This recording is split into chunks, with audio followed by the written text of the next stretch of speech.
Hi everyone, welcome to Teacher Mala's virtual class.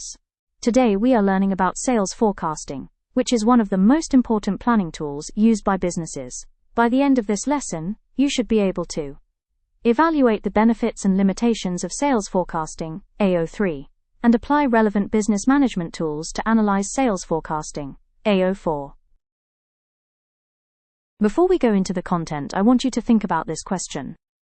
On a scale of 1 to 10, where 1 means not important at all, and 10 means absolutely vital, how important is sales forecasting for a business?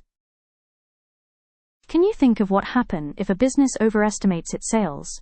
And what could happen if a business underestimates its sales? These consequences are exactly why sales forecasting is such a critical topic in business management.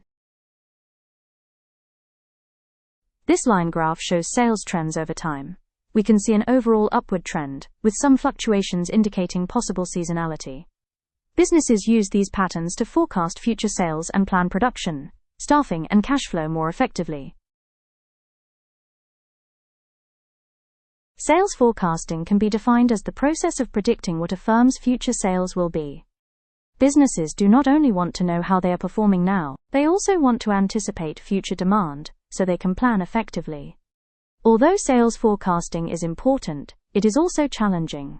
This is because forecasts depend on many variables, such as current sales data, market demand, market trends, economic data, and competitor behavior. Many of these factors are outside the control of the business, which increases uncertainty. Sales forecasting is not only used by the finance department. It is a business management tool that supports decision-making across the entire organization. The operations department uses sales forecasts to decide how many units to produce, how much raw material to order, and what stock levels to hold. An inaccurate forecast could lead to either excess inventory or stock shortages. The marketing department uses sales forecasts to decide how many products need to be distributed, and to adjust marketing strategies if demand changes. For example, if forecasted sales fall, marketing may need to increase promotion. Human resources uses sales forecasting for workforce planning. Higher forecasted sales may require more employees, while lower forecasts may result in fewer working hours or delayed recruitment. The finance department relies heavily on sales forecasts to predict cash inflows, estimate profits, and prepare necessary budgets for each department. Inaccurate forecasts can lead to cash flow problems. At a strategic level, sales forecasting helps businesses decide whether to launch a new product according to the current market demand or trend. It also helps the managers to decide whether to enter a new market or stay in the existing market.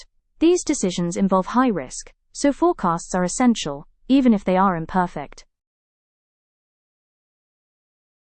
Sales forecasting is closely linked to the IB concept of change. Forecasts are created based on assumptions about the future. However, unexpected changes in the external environment can make these assumptions inaccurate. Examples of changes include the economic downturns or inflation, changes in consumer preferences, technological developments, or even political or legal changes in the marketplace. Because these changes cannot always be predicted, sales forecasts are never 100% accurate. Let's now evaluate the benefits of sales forecasting. Firstly, accurate sales forecasting improves working capital and cash flow management. Businesses can ensure they have enough cash to meet short-term obligations. Secondly, it improves stock control, reducing waste and storage costs. Thirdly, it improves productive efficiency, as resources are allocated more effectively. Sales forecasting also helps businesses secure external finance, as lenders and investors want evidence of future revenue. Finally, it improves budgeting and decision-making, allowing managers to plan more confidently. However, sales forecasting also has important limitations. Forecasts are often based on limited or unreliable data, especially for new products. Predictions may be inaccurate because they rely on historical data, which may not reflect future conditions. The reliability of a forecast depends on the quality of the data used. In addition, the external environment can change unexpectedly, affecting sales either positively or negatively. Finally, sales forecasting is mainly quantitative, meaning it may ignore qualitative factors such as changing social trends or consumer attitudes. In conclusion, sales forecasting is a valuable planning tool that can significantly improve efficiency, cash flow management, and decision making. However, its usefulness depends heavily on the accuracy of data and stability of the external environment. Therefore, sales forecasting should be used as a guideline rather than a guarantee, and managers should combine it with qualitative judgment. Thank you, and see you on the next topic. Have a good day ahead.